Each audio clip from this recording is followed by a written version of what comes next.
So welcome to our attention YouTube channel. आज के lecture में हम करेंगे साइंस का क्लास 9th का मैटर इन आवर सराउंडिंग। आपके जो भी थॉट हो, जो भी डाउट हो, सारे के सारे आज आपके यहाँ क्लियर होंगे, वो भी बड़े ही कम समय के अंदर हर चीज़ क्लियर होगी। एंड तक देखना। वीडियो में जो जो चीज़ अच्छी लगे उसके लिए हमें कमेंट करके बताना। अगर वीडियो लेक्चर अच्छा लगे आज का तो लाइक करना और अपने दोस्तों में शेयर करना।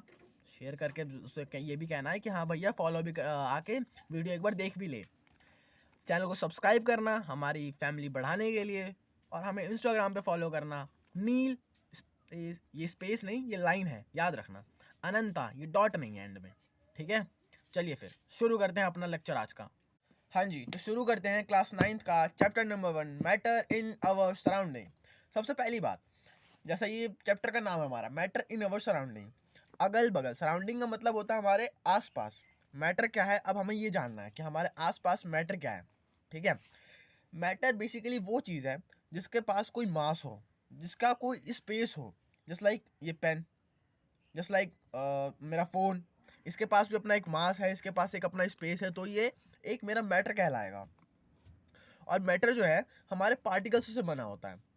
मैटर के पास मास होगा, मैटर एक स्पेस ऑक्यूपाई करेगा, मैटर हमारे पार्टिकल्स से बना होगा। यहाँ पार्टिकल्स की, अगर पार्टिकल्स कह रहा है तो इसका मतलब एटम या मॉलिक्यूल की बात कर रहा है। एटम या मॉलिक्यूल की बात कर रहा है। मॉलिक्यूल पता होगा आप लोगों को कि जब एटम कंबाइंस होते हैं तो एक मॉलिक्यूल की फॉर्मेशन होती है। तो हमारा मैटर के पास मास है, स्पेस है, और वो पार्टिकल्स से बना हुआ है। हम मैटर्स को छू सकते हैं, देख सकते हैं, टेस्ट कर सकते हैं और फील कर सकते हैं। नॉट लाइक इमोशंस, हम उसको फील कर सकते हैं। एग्जाम्पल के तौर पे food we eat, stones, clouds, stars, plants और अ पार्टिकल ऑफ सैंड। ये सारे के सारे हमारे एग्जाम्पल हैं मैटर के। अब मैटर हमारा बना हुआ है पार्टिकल से। अब मैटर पार्टिकल से बना हुआ तो पार्टिकल्स के भी कुछ अपने करेक्टर होंगे। ठीक है, तो characteristic of particles of matter, intermolecular space between them. Basic सी बात है, जो हमारा मैटर है वो कैसे बना हुआ है, ऐसे बना हुआ ना, ये मेरा एटम है, ये मेरा एटम है, ये मेरा एटम है, ये मेरा एटम है, ये मेरा एटम है। ये जो मेरा पेन है ये एक मैटर है। इस मैटर के अंदर मेरे पार्टिकल्स है, तो पार्टिकल्स कैसे होंगे, इस तरह की कुछ अरेंजमेंट होगी हमारे पार्टिकल्स की इस पेन के अंदर, ऐसे सीक्वेंस में हो या कैसे, मतलब अरेंजमेंट कुछ ऐसी ही होगी। तो हम क्या कह सकते हैं कि इंटरमॉलिक्यूलर स्पेस बिटवीन देम, ये इन दोनों के बीच में ये जो गैप दिख रहा है ये क्या है, मेरा intermolecular space. Intermolecular space, they have intermolecular force of attraction between them. Basically इन दोनों के बीच में, ये जो मेरे दो पार्टिकल्स हैं, इन दो पार्टिकल्स के बीच में कोई अट्रैक्शन है, तभी ये दोनों के दोनों एक दूसरे से जुड़े हुए हैं। अगर ये अट्रैक्शन नहीं होती तो ये एक दूसरे से जुड़े नहीं होते। The particle are in continuous random motion. Yes, ये जो पार्टिकल्स होते हैं, जैसे ये मेरा पेन है, इस पेन के अंदर की जो पार्टिकल्स हैं, इनके बीच में बहुत ज़्यादा इनके बीच में एक मोशन होता है, लेकिन वो मोशन हमें पता क्यों नहीं चलता, ये बातें हमारी 12th स्टैंडर्ड में आगे पता चलती फिजिक्स में। सो अभी बेसिक सी बात इतनी है कि हमारे जो पार्टिकल्स हैं उनके बीच में एक रैंडम मोशन भी होता है। ठीक है, there is an increase in kinetic energy of the particle when the temperature of the substance is increase. Basically kinetic energy एक वो एनर्जी है जिसके अप्लाई होने, जैसे हमने किसी चीज़ पे फोर्स लगाया। अब जब फोर्स लगाया तो उस बॉडी का, जस्ट लाइक ये पेन है, इस पेन पे जब मैंने फोर्स लगाया तो मोशन में आ गया। तो इस पेन का जब मोशन में आया, हम इसे काइनेटिक एनर्जी कहेंगे। वो फोर्स जो हमें मोशन प्रोवाइड करा है, उस फोर्स को हम काइनेटिक एनर्जी कहते हैं। ठीक है, तो क्या हुआ कि there is an increase in kinetic energy of the particle. अभी जैसे हमें पिछले पॉइंट में पता चला था कि हमारे जो पार्टिकल्स हैं इनके बीच में कंटिन्यूस रैंडम मोशन होता है।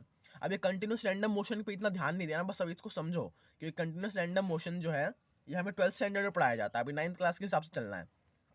There is an increase in kinetic energy of an particle when the temperature of substances is increased.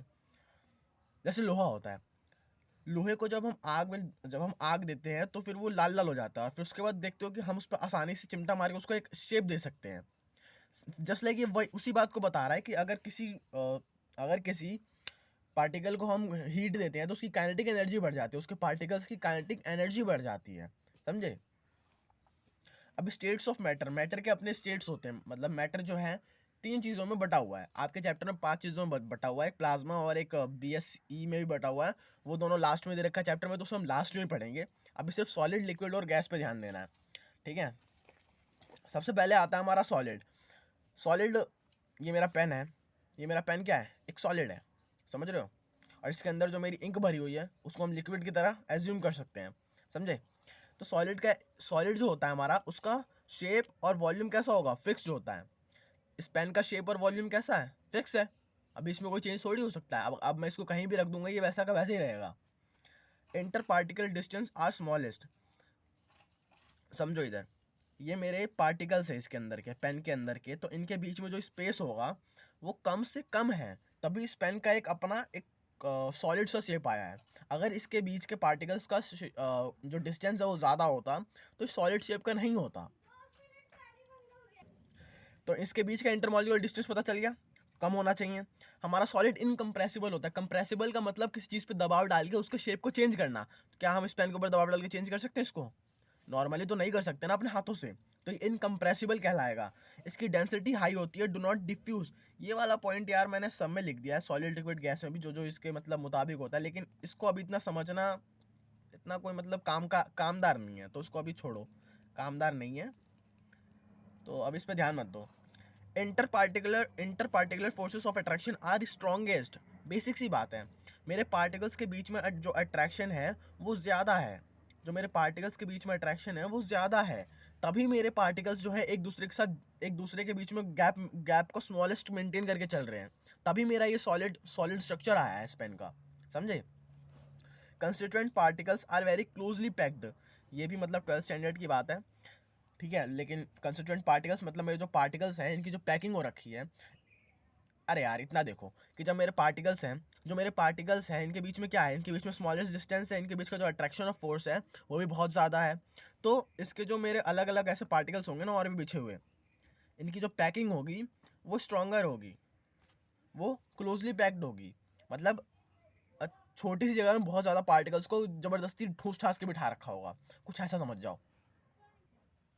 अब बात करें लिक्विड की, सॉलिड में उतनी बातें थी, सब खत्म हो गया। अब बात करते हैं लिक्विड की। लिक्विड का जो शेप होता है वो फिक्स नहीं होता, और जो वॉल्यूम होता है वो फिक्स होता है। क्या समझ आया? Shape not fixed, volume fixed, ठीक है। अब शेप कैसे फिक्स नहीं होता, वॉल्यूम कैसे फिक्स हो जाता है? वॉल्यूम को मान के चलो यार कि ना स्पेस है, ठीक है। अब जैसे मैंने पानी है, इसके अंदर मेरा रिफिल भरा हुआ है, इस रिफिल को मैं निकाल के कहीं और रखूंगा तो उसका शेप चेंज हो जाएगा। अभी एक पतली सी ट्यूब में भरा हुआ है तो इसलिए इसका शेप कुछ ऐसा दिख रहा है कि भैया हाँ या इस ऐसे भरा हुआ है तो ये ऐसे खड़ा सा हो रखा है। अभी जब मैं इसे किसी और वेसल में रखूंगा तो उसका शेप चेंज हो जाएगा, लेकिन वॉल्यूम तो वही रहेगा, ठीक है। Inter particle distance are larger, मैंने पहले कहा था सॉलिड में जैसा कि जो हमारा सॉलिड था उसके पार्टिकल्स के बीच में इंटर इंटर पार्टिकल जो डिस्टेंस था वो बहुत कम था, वो कम था तभी उसने एक सॉलिड रूप लिया था। अब पार्टिकल्स के बीच का जब मैं डिस्टेंस बढ़ा दूंगा, एक यहाँ एक यहाँ एक यहाँ एक यहाँ एक यहाँ, अब इसमें थोड़ी दूरी बन गई। अब इन पार्टिकल्स में जो है थोड़ी सी दूरी बन गई। अब ये दूरी बन गई तो क्या हो गया कि सॉलिड बन गया, और सॉरी लिक्विड बन गया, क्योंकि इसके पार्टिकल्स के बीच का डिस्टेंस मैंने बढ़ा दिया। अब डिस्टेंस बढ़ गया है सॉलिड इसके पार्टिकल्स के बीच के लिक्विड का, तो जाहिर सी बात है इसके बीच के लिक्विड्स का क्या हो जाएगा, पार्टिकल्स का, कि जो अट्रैक्शन ऑफ फोर्स है, अट्रैक्शन ऑफ फोर्स है वो भी मतलब वीक हो जाएगा, ठीक है। वीकर देन सॉलिड से तो वीक हो जाएगा ना, समझे। फिर इस पॉइंट को अभी हटाओ। Inter particle forces of attraction weaker than the solid. अब constituent particles are less closely packed. क्या समझ आया कि अब मेरा ये एक यहाँ और नीचे वाले में ऐसे ऐसे ऐसे, तो इसकी जो पैकिंग है वो थोड़ी वीक होगी, ठीक है, समझ आई। लिक्विड के पार्टिकल्स की जो पैकिंग होगी वो थोड़ी वीक होगी। और एक आपका केस दे रखा है आपकी बुक एनसीईआरटी में, कि एक्वेटिक एनिमल्स वाला। ऐसा होता है कि जो हमारा वाटर मॉलिक्यूल होता है, वाटर मॉलिक्यूल H2O से बना हुआ है ना। हमारे पास ऐसी कोई अभी मशीनरी नहीं है या कोई ऐसा संचार नहीं है कि हम इस ऑक्सीजन को बाहर निकाल सके। लेकिन जो हमारे एक्वेटिक एनिमल्स होते हैं इनके पास इनके गिल्स होते हैं जो इस H2O में से अपना ऑक्सीजन लेके अपना गुजारा कर लेते हैं, समझ आई। उनको भी तो ऑक्सीजन की ज़रूरत चाहिए यार, वो उनके पास वो मशीनरी है, उनके गिल्स। हमारे पास ऐसा कुछ भी नहीं है अभी। फिर आता है हमारा गैस। नाइदर फिक्स शेप और नॉर फिक्स्ड वॉल्यूम। बेसिकली कि यार गैस के पार्टिकल्स के बीच में ना बहुत ज़्यादा दूरी होती है, तो दूरी बहुत ज़्यादा होने की वजह से गैस को हम जहाँ रखोगे ना, ये वैसे के वैसे ही रह जाते हैं। अब इन्हें किसी कंटेनर में डाल दो तो उस कंटेनर का रूप ले लेंगे। पहले बात तो गैस इतनी जल्दी विजिबल नहीं हो पाते हैं, ठीक है। गैस जैसे जब निकल रही होती तो बस प्रेशर दिख जाता है कि अरे बड़ी बड़ी तेज़ी से निकल रहा है। इंटर पार्टिकल डिस्टेंस जो होता है वो लार्जेस्ट होता है, दैट्स व्हाई पार्टिकल्स के बीच का डिस्टेंस और पार्टिकल्स के बीच का जो अट्रैक्शन ऑफ फोर्स है वो डिसाइड करेगा कि भैया वो सॉलिड है, लिक्विड है या गैस है, समझे। Inter particular force of attraction are weakest, constituent particles are freely move to about, ठीक है। तो अब जब डिस्टेंस बहुत ज़्यादा हो गया तो पैकिंग भी भाई बहुत ज़्यादा लूज होगी, फ्रीली मूवेबल होगा, समझ आया। सो अब हमारा सॉलिड भी हो गया, लिक्विड भी हो गया, गैस भी हो गया। अब एक चीज़ रह गई कि जो डिफ्यूजन रेट होता है, डिफ्यूजन रेट मतलब डिफ्यूजन एक ट्रांसपोर्टेशन होता है। कहीं जगह नहीं है क्या, यहाँ पे देखो। डिफ्यूजन एक ट्रांसपोर्टेशन होता है, मतलब कि एक ऐसा ट्रांसपोर्टेशन जिसमें कोई फोर्स ना लगे और मॉलिक्यूल्स या मैटर ट्रांसपोर्ट भी हो जाए।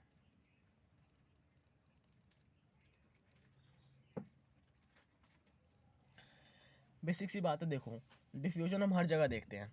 जैसे अब टंकी रखी है, ऊपर पानी आ रहा है नीचे नलके में, क्या हमने ऊपर कोई फोर्स लगाया है? हमने कोई फोर्स नहीं लगाया, वो ग्रेविटी की अट्रैक्शन की वजह से ऊपर से नीचे आ गया। पानी ऐसे ही आ रहा है टंकी से नलकों में भैया, उसे डिफ्यूजन कहते हैं। तो अब जो हमारा डिफ्यूजन रेट है ना, सॉलिड, लिक्विड और गैस का, सबसे ज़्यादा लिक्विड, सबसे ज़्यादा हमारे गैस का है, देन हमारे लिक्विड का आएगा, देन हमारे सॉलिड का आएगा। तो सबसे ज़्यादा डिफ्यूजन रेट किसका है? गैस का, उसके बाद लिक्विड का, उसके बाद सॉलिड का। सॉलिड का सबसे लीस्ट पे लेकर चलना है, ये पॉइंट हो सकता है आ जाए एग्जाम में। Can matter change its state? जी हाँ, चेंज कर सकता है मैटर अपना स्टेट।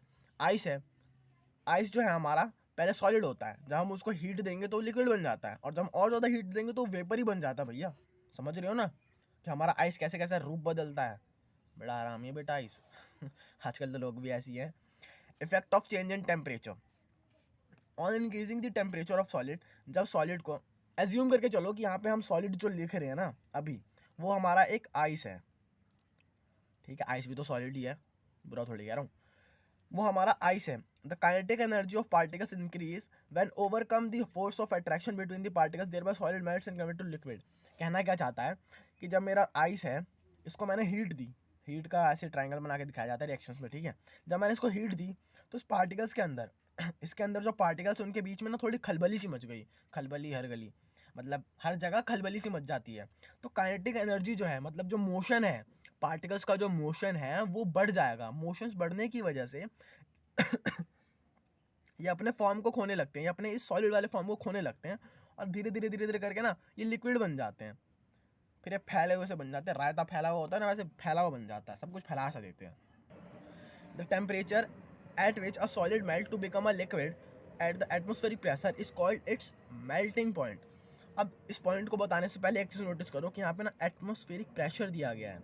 इस एटमॉस्फेरिक प्रेशर को इसलिए लेकर चला जा रहा है क्योंकि एटमॉस्फेयर के प्रेशर पर अभी जैसे हम लोग बैठे हुए, हम खड़े हैं, जो भी है हमारा जो भी पोजीशन है, अभी हम पे कोई प्रेशर नहीं है, हम पर एक एटमॉस्फेयर का प्रेशर है जिसकी एक अपनी अलग वैल्यू होती है, ठीक है। एक ग्रेविटी का अट्रैक्शन में एक ऊपर से एटमॉस्फेयर का प्रेशर भी पड़ रहा होता है हम पे। तो दैट्स वाई हमें ये मेंशन भी करके चलना पड़ता है कि हमने कोई और उस पर फोर्स नहीं अप्लाई किया है, मतलब कोई और चीज़ हमने नहीं लगाई है, सिर्फ और सिर्फ हमने एक हीट प्रोवाइड कराई है एटमॉस्फेरिक प्रेशर पर। ये चीज़ हमें ये मेंशन करनी पड़ती है। अब पॉइंट में क्या कहना चाहता है कि द टेम्परेचर, वो टेम्परेचर जिस पे हमारा सॉलिड लिक्विड की फॉर्म में चेंज हो जाए, उस टेम्परेचर को हम मेल्टिंग पॉइंट कहेंगे, समझे।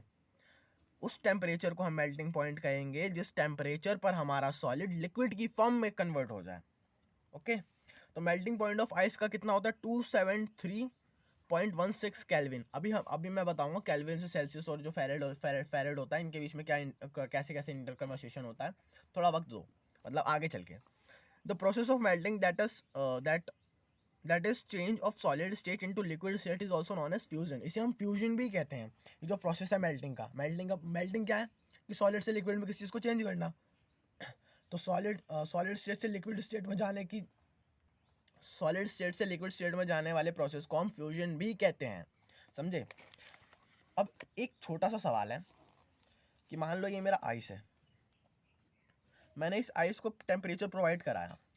अब जब मैंने इस आइस को टेम्परेचर प्रोवाइड कराया और फिर मैंने यहाँ पे एक थर्मामीटर लगाया, अब ज़रा देखो, मैंने मतलब मान के चलो कि इसे गैस मान के चलो, गैस अभी ना मतलब मीडियम मोड पे गैस है मेरा, और ये सिल्ली ऊपर रख दी मैंने गैस के ऊपर। अब ये बर्फ़ की सिल्ली जब मैंने ऊपर रखी तो मैंने देखा कि कुछ समय बाद, मतलब कुछ या फिर एक या ज़्यादा से ज़्यादा 1 मिनट से भी कम समय के बाद ये पिघलना शुरू हो जाता है। अब ये पिघलने लग गया, ठीक है, अब ये पिघलने लग गया, लेकिन जो मेरा थर्मामीटर है वो एक कांस्टेंट रीडिंग शो कर रहा है। कांस्टेंट रीडिंग, कांस्टेंट मतलब छोड़ो अभी तुम्हें क्या ही बताऊँ रीडिंग। कांस्टेंट रीडिंग का मतलब ये कि जो रीडिंग स्टार्टिंग में थी, मान के चलो स्टार्टिंग में इसकी रीडिंग अगर कुछ सेल्सियस थी, अरे यार 2 या 3 सेल्सियस मान के चल लो, 2 या 3 सेल्सियस, ठीक है, ऐसी कुछ थी, तो वही रीडिंग अभी भी शो कर रहा है। मैं इसे एक बराबर रेट में मीडियम मोड पे एक हीट प्रोवाइड करा रहा हूँ, लेकिन मेरा जो आइस है ये 2 या 3 सेल्सियस ही दिखा रहा है टेम्परेचर को। टेम्परेचर जा कहाँ रहा है वो? टेम्परेचर जब मैं नीचे से बढ़ा रहा हूँ तो इस आइस का टेम्परेचर भी बढ़ना चाहिए, समझे। कुछ ऐसा समझ के चलो, एज्यूम करके चलो चीज़ों को। तो वो जो हीट है वो कहाँ जा रही है? एक तरफ से मेरी हीट जो मैं नीचे से सप्लाई कर रहा हूँ वो आइस में नहीं पता पड़ रही ना मुझे, उस हीट को मैं हिडन हीट कहूँगा, समझे। When a solid melts, its temperature remain the same. So where does the heat energy go? तो हीट एनर्जी कहाँ जा रही है? इस हीट को हम लेटेंट हीट कहते हैं। अब देखो, हम जैसा जानते हैं कि जो हमारा सॉलिड है वो पार्टिकल्स से बना हुआ है ना, हमने पहले पढ़ लिया। पार्टिकल्स के बीच में एक अपना एक डिस्टेंस होता है। ये डिस्टेंस हमारा दो चीज़ें होती हैं। पहली बात कि यार जो मैटर का स्टेट होता है ना, उसको बताने के लिए दो चीज़ें होती हैं कि हाँ वो सॉलिड है, लिक्विड है, गैस है। एक पहले पे हमारा इंटर पार्टिकल डिस्टेंस, दूसरे पे inter particle force of attraction. ये दो चीज़ें तय करती हैं कि जो मैटर है वो सॉलिड होगा, लिक्विड होगा या गैस होगा, समझे। अब हुआ क्या कि जैसे ये मेरा सॉलिड है, इस सॉलिड के बीच में फोर्स ऑफ अट्रैक्शन भी होगा पार्टिकल्स में, फोर्स ऑफ अट्रैक्शन। मैंने यहाँ पर इस बर्फ को हीट प्रोवाइड कराई, वो हीट मेरी यहाँ से निकल के भैया घुस गई इसके अंदर, घुस गई बर्फ के अंदर चली गई। अब बर्फ के अंदर जाके पार्टिकल्स हैं, पार्टिकल्स के बीच में क्या है? फोर्स ऑफ अट्रैक्शन है, उनके बीच में दूरी कम से कम है। अब मैं चाहता हूँ, मैं हीट प्रोवाइड कर रहा हूँ तो जाहिर सी बात है मेरा माथा तो ख़राब हो नहीं रखा, मैं तो यही चाहता हूँ ना कि भाई मेरा जो बर्फ़ है वो पिघल जाए, पिघल कर लिक्विड बन जाए। हम यही चाहते हैं ना अपने एक्सपेरिमेंट में। तो मैंने इसे हीट प्रोवाइड कराई। अब हीट प्रोवाइड कराई तो मेरी हीट एनर्जी घुसती है भैया बर्फ़ के अंदर। बर्फ़ के अंदर जब वो मेरी हीट एनर्जी जाएगी तो क्या होगा कि जो मेरे बर्फ़ के पार्टिकल्स होंगे, इनके बीच में जो फोर्स ऑफ अट्रैक्शन है उनको तोड़ने में काम करने लग जाती है। समझ आया क्या हुआ? ये जो मेरे पार्टिकल्स के बीच में जो भैया फोर्स ऑफ अट्रैक्शन है, इनको तोड़ेंगे, जब ये टूटने लगते हैं तभी तो इनके बीच में भैया डिस्टेंस जो है ज़्यादा से ज़्यादा, मैक्सिमम से मैक्सिमम बन पाएगा। मतलब बहुत ज़्यादा नहीं, एकदम से मतलब चेंज नहीं कर रहे हैं, अभी इसको लिक्विड में लेके जा रहे हैं। तो एक मीडियम मान के चलो कि यार एक मॉडरेट टाइप का, मीडियम टाइप का डिस्टेंस क्रिएट कर रहे हैं पार्टिकल्स के बीच में, तब जाके हम इसे लिक्विड कहेंगे। समझ आया? ये हीट एनर्जी कहाँ गई? उस हीट एनर्जी ने काम किया फोर्स ऑफ अट्रैक्शन को तोड़ने में, दूरी बनाने में पार्टिकल्स के बीच में सॉलिड के। इतनी सी बात थी लेटेंट हीट की। The hidden heat which break the force of attraction between the molecules during the change of state. That's why वो जो हीट एनर्जी है वो, दैट्स वाई जो हमारा जो थर्मामीटर था जो हमने आइस पे लगा रखा था, वो कोई भी टेम्परेचर बढ़ता हुआ घटता हुआ नहीं दिखा रहा था। एक कांस्टेंट मतलब एक बराबर ही दिखा रहा था, 2 या 3 सेल्सियस। हम एज्यूम करके चल रहे 2 या 3 सेल्सियस, ऐसा कुछ होता नहीं, एग्जाम में नहीं आएगा। एग्जाम में अगर आता तो तुम्हें अपनी तरह से बताएगा। ये मुद्दा था। लेटेंट हीट ऑफ फ्यूजन क्या होता है? ये कुछ टर्म्स हैं। अब कुछ टर्म्स है जो जिनका जानना बहुत ज़रूरी है। क्या पता भैया मैं उठा के आज पेपर में पूछ ले। Latent heat of fusion, it is the amount of heat energy that is required to change 1 kg of solid into liquid at atmospheric pressure, its melting point। हमें मेल्टिंग पॉइंट पता चल गया क्या होता है भाई। क्या होता है मेल्टिंग पॉइंट? मेल्टिंग पॉइंट वो होता है वो टेम्परेचर जो हमारे सॉलिड को लिक्विड में कन्वर्ट कर दे। समझे। अब लेटेंट हीट ऑफ फ्यूजन क्या है? फ्यूजन का मतलब भी यही था, अभी जैसे हमने पढ़ा था, process of melting that is change of solid state into liquid state is known as fusion. ये कहना चाहता है कि 1 kg ऑफ सॉलिड, मतलब मेरा 1 kg सॉलिड है, अब इस 1 kg सॉलिड को लिक्विड में कन्वर्ट कर दें। वो हीट एनर्जी, मैं हीट प्रोवाइड कराऊंगा ना, उस हीट एनर्जी को मैं लेटेंट हीट ऑफ फ्यूजन कहूँगा। एक एटमॉस्फेरिक प्रेशर पे, एटमॉस्फेरिक याद रखना है, एटमॉस्फेरिक बताना पड़ेगा। Latent heat of vaporisation, it is the amount of heat energy that is required to change 1 kg of liquid into gas. Assume करके चलो, एज्यूम का मान के क्या सब कुछ मतलब देखी हुई बात है। जब मेरा पानी होता है, वाटर होता है, H2O का मॉलिक्यूल होता है, कुछ ऐसा होता है ना, मतलब इनके बीच में भी स्ट्रक्चर, अभी देखो, सॉरी,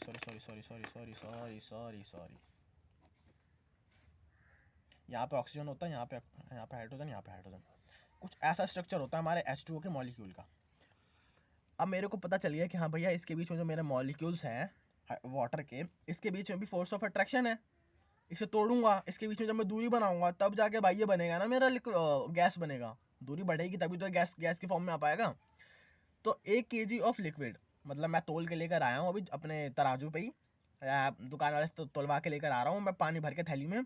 1 kg ऑफ लिक्विड को मुझे गैस में कन्वर्ट कर दूंगा एटमॉस्फेरिक प्रेशर पे at its boiling point. Boiling point melting point वाला जरा मुद्दा है ना, ये थोड़ा साइड रखो अभी। ये मैं अभी जब बॉइलिंग पॉइंट आ जाएगा, जब समझ आ जाएगा, तब इसको यहाँ जोड़ोगे तो थोड़ा और अच्छे समझ आएगा।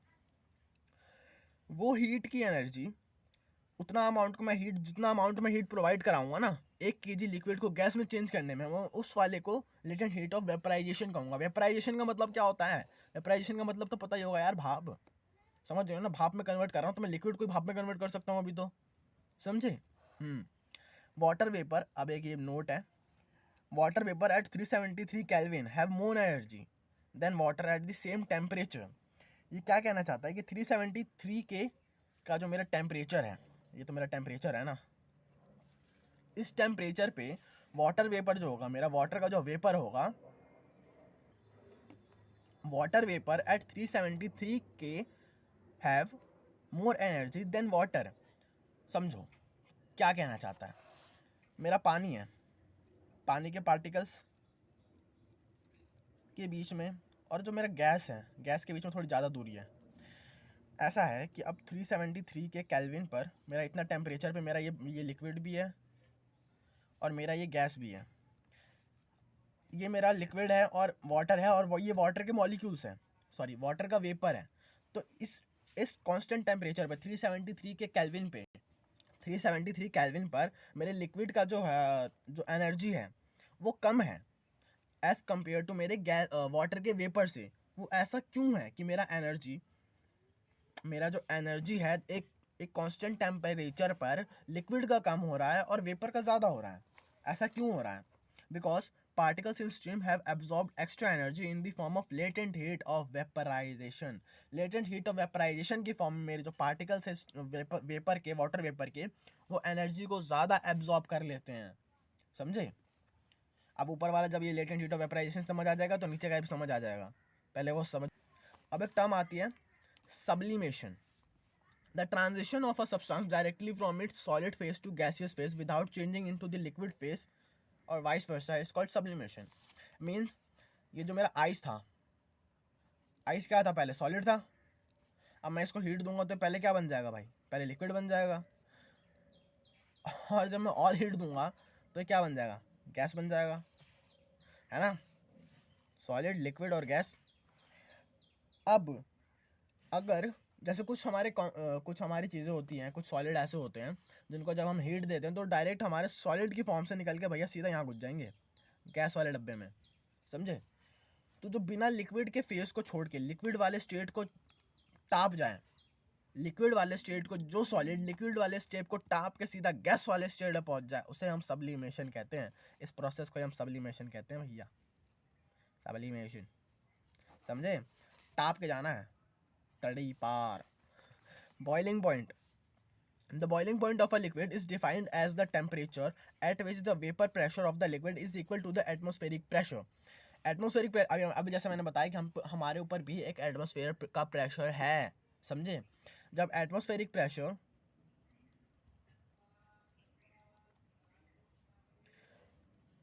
प्रेशर तो कांस्टेंट है यार, इसके बराबर हम जाएंगे, ये हमारे बराबर नहीं आ सकता, ठीक है। तो जो मेरा बॉइलिंग पॉइंट है, बॉइलिंग पॉइंट क्या है, बॉइलिंग पॉइंट वो पॉइंट है जिसमें लिक्विड का जो टेम्परेचर है, the boiling point of a liquid is defined as the temperature at which the vapor pressure of the liquid is equal to the atmospheric।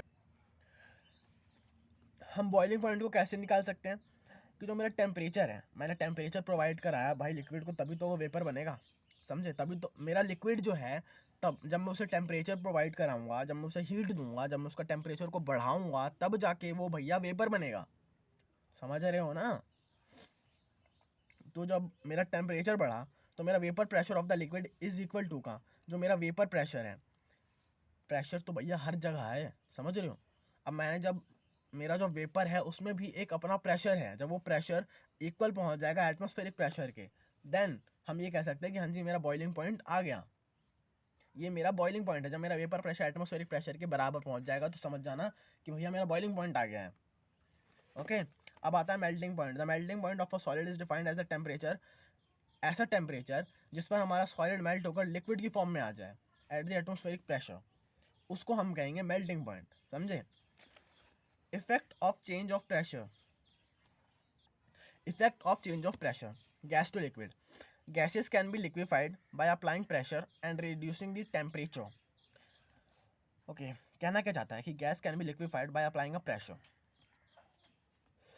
कभी सोचा है कि जो सिलेंडर है हमारा, इस सिलेंडर के जिससे हमारा खाना बनता है, इस सिलेंडर के अंदर गैस होता है या लिक्विड होता है, कभी सोचा है? नहीं सोचा। देखो रियल बात ये है कि जो हमारे घर का जो सिलेंडर है उसके अंदर गैस नहीं लिक्विड होता है। लिक्विड कैसे होता है, अभी ये कहना क्या चाहता है, effect of change of pressure. जो हमारा गैस होता है ना, गैस को जब हम कंप्रेस करेंगे, कंप्रेस मतलब दबाएंगे, कंप्रेस कर रहे हो तो आप एक तरह से गैस के पार्टिकल्स को, जब आप कंप्रेस कर रहे हो गैस को, तो एक तरह से आप क्या कर रहे हो कि गैस के जो पार्टिकल्स हैं जो बहुत दूर दूर फैले हुए हैं, उन पार्टिकल्स को आप करीब ला रहे हो। जब वो पार्टिकल्स करीब आते हैं तो उनकी फॉर्म में भी चेंजिंग आएगी, समझे। क्या हुआ कि उनके जब, जाहिर सी बात है यार, उनके मैटर में भी तो चेंज होगा। अब स्टेट ऑफ मैटर भी तो चेंज कर जाएगा जब तुम उसके पार्टिकल्स को नजदीक लेकर आ जाओगे। उसके फोर्स ऑफ अट्रैक्शन जो दूर दूर हो रखे हैं, आप उनके बीच में एक अट्रैक्शन आप अपनी तरफ से ला रहे हो जो उनके बीच में खुद से नहीं है, समझे। तो आप टेम्परेचर गिरा दो, आप टेम्परेचर गिरा के प्रेशर बढ़ा दो, आप टेम्परेचर को गिरा दो, तो आप गैस को क्या कर रहे हो, प्रेशर बढ़ा के आप नजदीक लेकर आओ, टेम्परेचर को गिरा दोगे तो वो एक लिक्विड फॉर्म में आ जाएगा। When a high pressure is applied to a gas, it get compressed, and if the temperature is lowered, the gas is liquefied, समझे। यही होता है हमारे एलपीजी के अंदर, एलपीजी गैस के अंदर, सीएनजी गैस के अंदर। जब तक ये सिलेंडर्स में होते हैं ना, ये लिक्विड फॉर्म में होते हैं। लिक्विड फॉर्म में कैसे भरे जाते हैं भैया, सीधा ऐसे ही भरे जाते हैं, क्योंकि उसके बीच में जो हमारा सिलेंडर, उसके बीच में ना बहुत ज़्यादा प्रेशर क्रिएट कर देता है। जो प्रेशर क्रिएट हो जाएगा, कभी छू कर देखना सिलेंडर को, सिलेंडर में बड़ा ठंडा ठंडा सा लगता है, समझे। वो क्यों होता है ठंडा ठंडा, क्योंकि उसके अंदर टेम्परेचर लोअर हो गया, टेम्परेचर लोअर हो जाता है और प्रेशर जो है बहुत ज़्यादा अंदर अप्लाई हो जाता है, तो गैस जो हमारा लिक्विड की फॉर्म में कन्वर्ट हो जाता है। लेकिन जब वो बाहर निकलता है फिर वो दोबारा अपने गैस की फॉर्म में आ जाता है। सॉलिड CO2, एक ये पॉइंट देखो, solid CO2 get converted directly to gaseous. Solid CO2 कहाँ चला गया, सीधा गैसियस फॉर्म में डायरेक्टली कन्वर्ट हो जाता है। State on decreasing of pressure at 1 atm। 1 atm क्या है, 1 एटमोसफेयर का जो प्रेशर आप कम कर दोगे, ठीक है। State on decreasing of pressure of to 1 atm without coming to liquid state, this is the reason the solid carbon dioxide also known as dry ice। So basically state on decreasing of pressure at 1 atm मतलब एक atmospheric तक का जब हमने pressure को कम कर दिया, ठीक है, without coming into liquid state. अभी हमने क्या पढ़ा कि सॉलिड CO2 जो है सीधा कन्वर्ट हो जाता है गैसियस में, मतलब क्या हो रहा है, सब्लिमेशन हो रहा है। सब्लिमेशन क्या था हमारा, सीधा सॉलिड से गैसियस फॉर्म में जाना बिना लिक्विड को तड़ी पार करते हुए। तो स्टेट ऑन डिक्रीजिंग, जब हमने 1 atm तक का प्रेशर जब हमने सॉलिड CO2 का कम कर दिया, तो ये लिक्विड स्टेट में ना जाकर सीधा भैया गैस स्टेट में पहुंच जाता है। तो इसी वजह से हम सॉलिड कार्बन डाइऑक्साइड को हम ड्राई आइस भी कहते हैं। क्यों कहते हैं, क्योंकि भैया सब्लिमेशन को शो करता है। अब आता लास्ट टॉपिक, इवेपोरेशन। बट ये लास्ट तो नहीं है, क्योंकि अभी थोड़ा वो टेम्परेचर केल्विन, सेल्सियस और फ़ारेनहाइट में जो कन्वर्सेशन है वो भी बाकी रह गई है, और एक वो जो था प्लाज्मा और एक ईसीजी करके शायद ऐसा कुछ था ना, अब एक वो भी बाकी रह गया। तो अभी ज़रा इवेपोरेशन देख लें। इवेपोरेशन क्या है? The process of conversion of a substance from the liquid state to the gaseous state at any temperature below the boiling point. Boiling point क्या होता है? पहली बात कि भैया ये बॉइलिंग पॉइंट क्या है मेरा? बॉइलिंग पॉइंट वो पॉइंट है जिस पर मेरा लिक्विड आके बॉयल होना शुरू होता है, समझे? या फिर यूँ कह लो कि वो टेम्परेचर का पॉइंट जिस पर मेरे लिक्विड का जो वेपर प्रेशर है वो इक्वल पहुंच जाए एटमॉस्फेरिक प्रेशर के, समझे? साइंटिफिकली तो मैं यही कह सकता हूँ कि वो टेम्परेचर का पॉइंट जिस टेम्परेचर के पॉइंट पे मेरे लिक्विड का वेपर प्रेशर पहुंच जाए एटमॉस्फेरिक प्रेशर पर, वो मेरा बॉइलिंग पॉइंट कहलाएगा, ठीक है? सो नॉर्मली बॉइलिंग पॉइंट यार अब एक मुद्दे की बात कहूँ, मतलब मुद्दे क्या, मतलब नॉर्मली कहूँ तो बॉइलिंग पॉइंट मान के चलो वो पॉइंट है जिसमें जिस पर आकर मेरा लिक्विड जो है वेपर बनना स्टार्ट कर देगा। अभी बस यही एज्यूम करके चलो, लेकिन साइंटिफिकली अगर कोई पूछे बॉइलिंग पॉइंट क्या है, तो भैया वेपर प्रेशर, लिक्विड का टेम्परेचर का वो पॉइंट जिसमें मेरा वेपर प्रेशर जो होगा लिक्विड का वो एटमॉस्फेरिक प्रेशर के इक्वल पहुंच जाए, वो मेरा बॉइलिंग पॉइंट कहलाता है। अभी जनरली अब तुम यही समझ के चलो बॉइलिंग पॉइंट क्या है, जैसा हम जानते हैं, पढ़ते भी आ रहे हैं कि जिस पॉइंट पर, जिस टेम्परेचर के पॉइंट पर हमारा लिक्विड बॉयल होना शुरू हो जाता है उसे हम बॉइलिंग पॉइंट कहते हैं, वेपर में कन्वर्ट होना शुरू हो जाता है। द प्रोसेस, अब अपना वापस इवेपोरेशन पर आते हैं। वो प्रोसेस जिससे हमारा सब्सटेंस क्या था, चलो अभी देखते हैं। The process of conversion of a substance from the liquid state to the gaseous state at any temperature below the boiling point. सबसे पहली बात देखो, जो बॉइलिंग पॉइंट है ना, ये एक बल्क फिनोमिना होता है। बल्क फिनोमिना मतलब जैसे मान लो कि ये मेरा एक कंटेनर है, इस पूरे के अंदर मैंने भर रखा है वाटर। अब मैंने हीट प्रोवाइड करानी शुरू करी। जब मैंने हीट प्रोवाइड करानी शुरू करी तो ये वेपर बनना शुरू हो जाएगा। अब वेपर बनना जब शुरू होगा ना, तो ये यहाँ नहीं, मतलब एक सरफेस के जो मेरे पार्टिकल्स हैं लिक्विड के, सिर्फ वो वेपर नहीं बनेंगे, पूरे के पूरे नीचे से निकलेंगे, नीचे से वेपर बनना शुरू, मतलब इस पूरे के अंदर ही, इस पूरे में ही वेपर बनना शुरू हो जाएगा। लेकिन अगर इवेपोरेशन की बात की जाए तो इवेपोरेशन एक सरफेस प्रोसेस है। मतलब मान लो कि एक कंटेनर में मैंने रख दिया भैया लिक्विड, तो जब इवेपोरेशन शुरू होगा तो बस एक सरफेस के जो मेरे हैं, जो मेरे सरफेस के ऊपर के जो मेरे पार्टिकल्स हैं, सिर्फ वही गैसियस फॉर्म में चेंज होंगे, समझे? इवेपोरेशन और बॉइलिंग पॉइंट में ये डिफरेंस है। अब ये हो गया। वो कौन से फैक्टर हैं जो अफेक्ट करते हैं मेरे इवेपोरेशन को, समझे? Surface area, generally surface area ही तो, क्योंकि सरफेस एरिया फिनोमिना है ये। अगर मैं एक गिलास लेता हूँ, अब एक गिलास के अंदर मैं लिक्विड भर दिया, मैं सोच रहा हूँ कि भाई इवेपोरेशन निकालूंगा इसका, तो इसमें मेरा इवेपोरेशन कम आएगा एज़ कम्पेयर टू अगर मैं एक थाली के अंदर पूरे लिक्विड को फैला दूँ। एक थाली के अंदर लिक्विड को जब फैलाऊंगा तो इवेपोरेशन मेरे सबसे ज़्यादा किस में होगा? मेरे थाली वाले का होगा, क्योंकि सरफेस एरिया क्या हो गया, बढ़ गया। एक सरफेस फिनोमिना तो सरफेस पर डिपेंड करेगा। टेम्परेचर अभी जैसा पढ़ा था, the process of conversation of a substance from the liquid state to the gaseous state at any temperature below its boiling point. Liquid के बॉइलिंग पॉइंट से नीचे किसी भी टेम्परेचर पर अगर कोई लिक्विड गैसियस स्टेट में चेंज होता है तो उसे मैं इवेपोरेशन या वेपराइजेशन कहूँगा, ठीक है? और इस पूरे में अगर इवेपोरेशन कहीं स्पेलिंग है ना, तो भाई मेरी स्पेलिंग गलत हो रखी है, ए लगाना भूल गया हूँ मैं, ठीक है? Temperature, the rate of evaporation increase with the increase in temperature. अगर मैं टेम्परेचर बढ़ाऊंगा तो मेरा इवेपोरेशन भी बढ़ेगा। क्यों बढ़ेगा? एज्यूम करके चलो ना, मान के चलो, मतलब देखा ही होगा कि जब गिलास में पानी होता है तो जब उसको टेम्परेचर ज़्यादा प्रोवाइड करोगे तो भैया वेपर ज़्यादा से ज़्यादा बनेगा ना, वो टेम्परेचर पर तो डिपेंड कर रहा है। Humidity, decrease the humidity increase the rate of evaporation. Humidity क्या होता है? नमी, समझ लो। डिक्रीज द ह्यूमिडिटी, अगर मैं नमी को कम कर, मेरे सराउंडिंग में भी नमी है, गर्मी में जैसे देखा हो, गर्मी में ना यार हमारे हाथों पे ना वो जब खरोच सी नाखून लग जाता है, या फिर ऐसे खरोच सी मारते हैं हम, ऐसे करके ऐसे मारते हैं ना, तो वो मतलब लाइन सी नहीं पड़ती। ठंड में क्यों पड़ जाती है? क्योंकि ठंड में नमी जो है वो कम हो जाती है, गर्मी में नमी ज़्यादा होती है। Decrease the humidity increase the rate of evaporation. Wind speed, and increase the wind speed increase the rate of evaporation, समझे? अब जो हमारा इवेपोरेशन है ये कूलिंग को भी कॉज करता है, मतलब इवेपोरेशन हमारे कूलिंग को भी फॉर्म करता है। कैसे? During the process of evaporation, evaporation के प्रोसेस में, इवेपोरेशन क्या था बताया था ना, किसी भी बॉइलिंग पॉइंट से नीचे किसी भी टेम्परेचर पर अगर कोई लिक्विड गैसेस स्टेट में कन्वर्ट हो जाता है उसे इवेपोरेशन कहते हैं। The particle of a liquid absorb energy और latent heat during the process of evaporation. Evaporation हो रहा है मतलब पार्टिकल्स क्या कर रहे हैं, लिक्विड के पार्टिकल्स एनर्जी को एब्जॉर्ब कर रहे हैं, समझ रहे हो ना, एनर्जी को एब्जॉर्ब कर रहे हैं, और latent heat of vaporisation from the surrounding to get converted to gaseous state. अभी जैसे हमने पढ़ा कि यार ह्यूमिडिटी कम हो गई, हम ह्यूमिडिटी को कम करेंगे तो हमारा इवेपोरेशन ज़्यादा हो जाएगा, विंड स्पीड को जब हम बढ़ाएंगे तो इवेपोरेशन ज़्यादा हो जाएगा। ऐसा क्यों होगा? कोई मतलब मुद्दा भी तो होना चाहिए समझने लायक।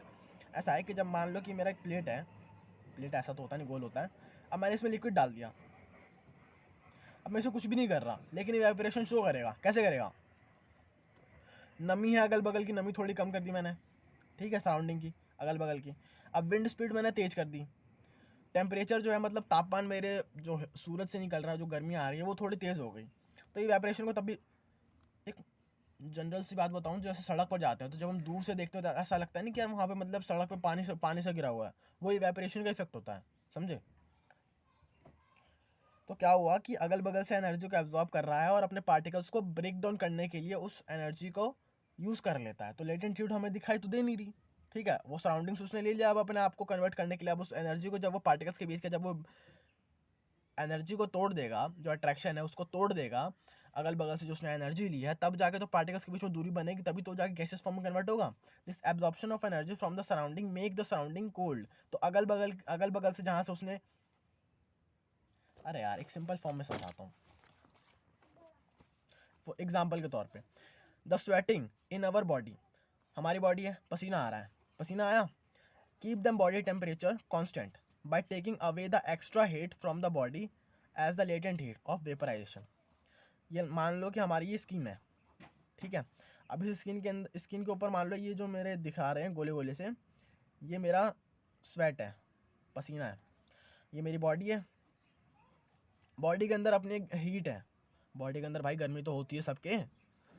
अब ये गर्मी जो है, जब मेरा पसीना आया तो मेरे अंदर की जो गर्मी है वो क्या करेगी, इसको एनर्जी देगी, या समझ लो कि ये खुद ही एनर्जी ले लेगी। अब ये एनर्जी जब लेगी तब इसके बीच में जो अट्रैक्शन है इन दो पार्टिकल्स के बीच के, जो लिक्विड है ना, स्वेटिंग जो है वो भी तो लिक्विड है, उनके बीच के जो पार्टिकल्स के बीच में जो अट्रैक्शन है वो अट्रैक्शन कम कैसे होगा, वो अट्रैक्शन टूटेगा कैसे? इसी हीट की वजह से।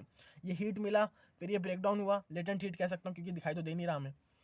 अब ये टूटा, तब ये गैसेस फॉर्म में कन्वर्ट हो गया। अब जब ये गैसेस फॉर्म में कन्वर्ट हो तो यहाँ से जो मेरी हीट निकली उसने क्या किया, मेरे बॉडी को ठंडा कर दिया, समझे? जैसा मैंने शुरू में बताया था कि आपके दो पॉइंट जो हैं, मतलब दो टॉपिक्स मैंने छोड़ दिए थे, एक वॉरिस टेम्परेचर स्केल और दूसरा प्लाज्मा और एक बीसी वाला, ठीक है, तब उनको करने का नंबर आ गया। Boris temperature scale, Boris temperature scale को हम तीन चीज़ों में नापते हैं। ये जनरली केल्विन में जो है हमारे लैब्स में नापा जाता है, सेल्सियस में हमें जनरली बताया जाता है, फ़ारेनहाइट ये हमारा डॉक्टर्स के लिए होता है। अब इनके बीच में थोड़ा एक रिलेशन है और एक कन्वर्सेशन करके कुछ क्वेश्चंस करके हमें पता चलेगा कि भैया क्वेश्चंस कैसे आएंगे इनके ऊपर। ये हमारा सेल्सियस है और ये हमारा डिग्री फ़ारेनहाइट है, डिग्री फ़ारेनहाइट, और डिग्री हम सिर्फ सेल्सियस और फ़ारेनहाइट के लिए यूज़ करते हैं, केल्विन के लिए नहीं करते हैं। फ़ारेनहाइट निकालना हो तो 9/5 into C plus of 32, Celsius को अभी ऐसे रहने दो, पता चल जाएगा। Kelvin T K is equals to का TC प्लस 273.15। अब एक आधे क्वेश्चन करके पता करते हैं कि भैया ये सब आएंगे कैसे क्वेश्चन पेपर में, एनसीईआरटी के क्वेश्चन करते हैं। सो जैसा एनसीईआरटी का क्वेश्चन नंबर 1 है, convert the following temperature to the Celsius scale. क्या दे रखा है? ए है 293 केल्विन और बी दे रखा है 470 केल्विन। अब इनको कन्वर्ट करना है, क्वेश्चन नंबर 1 है ये एनसीईआरटी एक्सरसाइज का। क्या कह रहा है, इसको कन्वर्ट करना है हमें सेल्सियस स्केल में। किस में दे रखा है? के लगा हुआ है, मतलब केल्विन में। तो हम फॉर्मूला कौन सा पुट करेंगे? T K is equal to का TC प्लस 273। 0.15 मत लगाओ, कैलकुलेशन थोड़ी टफ हो जाएगी। अगर एग्जाम में हो तो फिर पॉइंट लगा के करना, मैं नहीं लगाना चाहता अभी तो, ठीक है। तो बेसिकली हमें केल्विन दे रखा है, तो TC हमें निकालना है, तो हम इसको इधर ले जाएंगे, 273 को इस साइड ले आएंगे TK की तरफ, ताकि TC हमारा निकल कर आ जाए। तो TC इज इक्वल्स टू का टी के, इतना तो पता ही होगा, जब कोई इस साइड से प्लस में है तो इस साइड जाएगा तो माइनस हो जाएगा, -273। तो टी सी निकालूंगा तो क्या पुट करूंगा टी के की जगह? अब मैं यहाँ पे 293 पुट कर दूँ या 470 पुट कर दूँ, दोनों से एक ही आंसर आएगा। मतलब आंसर ऐसे निकलेगा 273, जैसे मैंने 293 पुट किया, यहाँ पर अगले क्वेश्चन में 470 पुट कर देंगे तो मेरा आंसर आ जाएगा। सो टी सी निकल कर आएगा मेरा 20। ठीक है, अब अगला क्वेश्चन ये जो था बी वाला 470 के वाला, यहाँ पे 293 की जगह सेम यही प्रोसीजर फॉलो होगा और ये 470 पुट कर देना, 293 की जगह निकल कर आ जाएगा। अब क्वेश्चन नंबर 2 देखते हैं, इसी आपके एक्सरसाइज का ही। क्या है? Convert the following temperature to Kelvin scale. Convert the following to temperature 25 degree Celsius एक, दूसरा दे रखा है 373 डिग्री सेल्सियस। इसको कन्वर्ट करना है हमें केल्विन स्केल में। अब इसे ले जाना है केल्विन स्केल में, सेल्सियस में दे रखा है, केल्विन में जाना है। सेम वही फॉर्मूला पुट कर दो भैया, T K is equal to का टी सी प्लस 273। सेल्सियस में है और केल्विन में जाना है, सेल्सियस में है और केल्विन में जाना है। T K is equal to T C की वैल्यू दे रखी है 25 डिग्री प्लस 273। अब इसको ऐड कर दो, सेल्सियस में दे रखा है, केल्विन में जाना है, तो बेसिकली यही फॉर्मूला पुट करूंगा, टी के की वैल्यू ये निकल कर आएगी। अभी यहाँ पे जब मैं इसको ऐड ऑन करूंगा तो आएगा 293, जस्ट मिनट 298, सॉरी 298। समझ आया? तो क्वेश्चन कैसे करने हैं, क्वेश्चन किस बेसिस पर आएंगे। अभी फ़ारेनहाइट में भी यही होगा, हमें सेल्सियस में दे रखा होगा तो यहाँ पे जाके सीधा यहाँ सेल्सियस की वैल्यू पुट कर देना। या फिर हो सकता है हमें स्टार्टिंग में दे रखा हो ये टी के की वैल्यू दे रखी हो, यहाँ जाना हो तो टी सी निकाल लेना, टी सी निकल जाएगा तो फिर उस सी की वैल्यू लेकर यहाँ पुट कर देना फ़ारेनहाइट में, आंसर हो जाएगा। अब आता है प्लाज्मा और BEC. Plasma, the state consist of super energetic particles. हम जानते हैं कि जो हमारा मैटर है वो पार्टिकल्स से बना हुआ है, पार्टिकल्स के बीच में अट्रैक्शन था, पार्टिकल्स के बीच में डिस्टेंस था, जो हमें डिसाइड करके बता रहा था कि हाँ जी ये सॉलिड है, लिक्विड है या गैस है। इसी बेसिस पर हम डिफ्रेंशिएट कर रहे थे, है ना। अब अगर पार्टिकल्स के अंदर बहुत ज़्यादा एनर्जी हो, बहुत ज़्यादा, तो वो क्या कंसिडर होगा? प्लाज्मा। जैसे सन के अंदर की जो गैसेज होती हैं ना, उनके पार्टिकल्स के अंदर बहुत ज़्यादा एनर्जी होती है, बहुत तगड़ी भैया, कतई भयंकर सी, तो हम प्लाज्मा में कंसिडर करते हैं। यूज़ क्या होता है प्लाज्मा का? फ्लोरोसेंट ट्यूब में और नियॉन साइन गैसेज में। ये फ्लोरोसेंट ट्यूब और नियॉन साइन गैसेज, एक बार एक काम करते हैं कि हम एनसीईआरटी पढ़ के देखते हैं कि भैया एनसीईआरटी प्लाज्मा के बारे में क्या कहना चाहता है।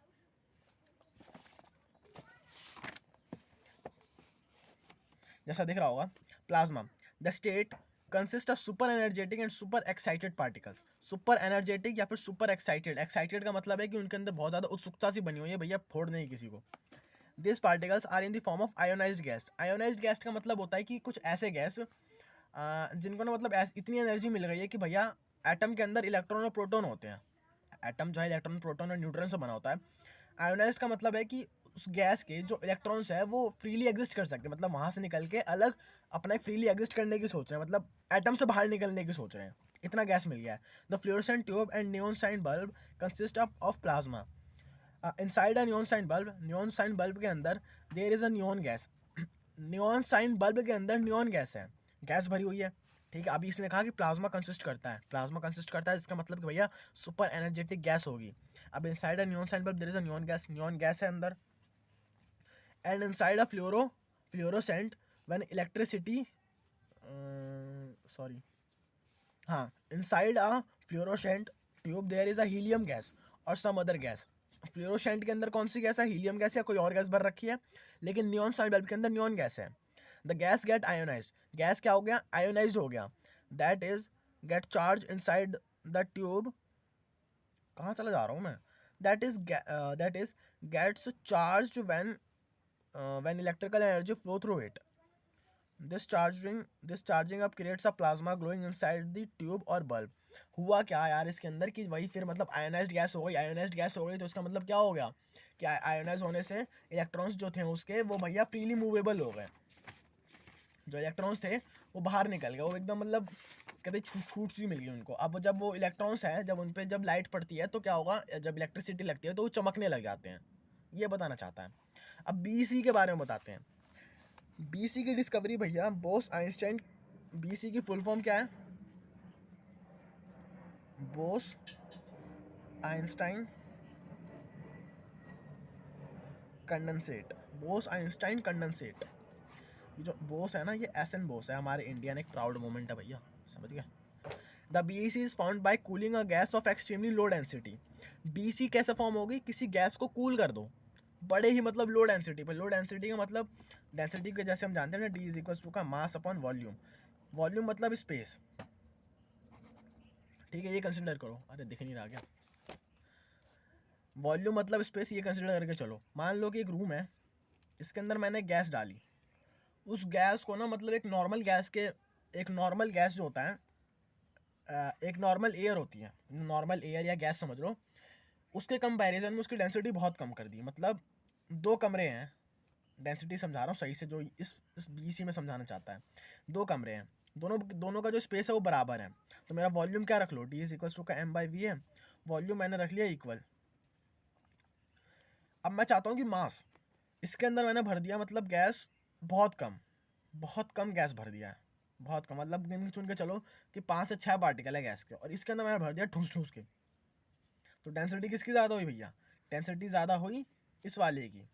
वॉल्यूम बराबर है, मैंने मास ज़्यादा भर दिया, मास मतलब गैस ज़्यादा भर दी, तो डेंसिटी इसकी ज़्यादा हुई, डेंसिटी इसकी कम हुई, क्योंकि इसके अंदर मैंने गैस बहुत कम भरी, इतने इतने कम पार्टिकल्स हैं इसके अंदर, रद्दी भर, मतलब जगह सा ना दिख रहा कुछ भी। तो वही डेंसिटी समझ आ गया। ये कहना चाहता है कि the BC is formed by cooling a gas of extremely low density. Low density पे जब किसी गैस को हम कूल करेंगे about 100,000 the density of a normal air to a super low temperature. इतनी सी बात थी, पूरा चैप्टर निपट गया। अब अगले चैप्टर पे देखते हैं क्या होना है।